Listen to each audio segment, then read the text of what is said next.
While the government shutdown is over, for now at least, its effects will linger for months, if not years to come.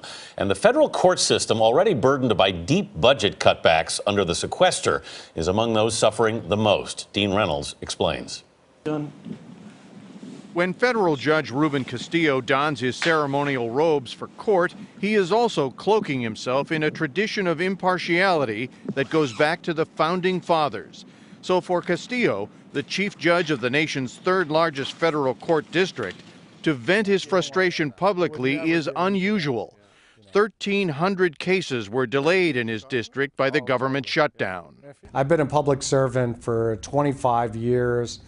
As a judge, I don't get into the politics of it, but I see the courts and public employees in general who are employed by the federal government as sort of hostages. The across-the-board budget cuts, known as the sequester, reduced his staff by 20%, and the specter of a lengthy government shutdown forced him to declare the rest of his employees essential, even though he was specifically warned that such a move would run against the law.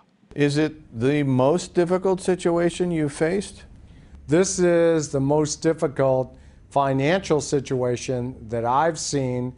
It's put us on financial life support. Castillo was on the verge of stopping trials because he'd run out of money to pay jurors. Reopening the government only into January leaves his plan to install new courtroom technology in limbo and hiring frozen.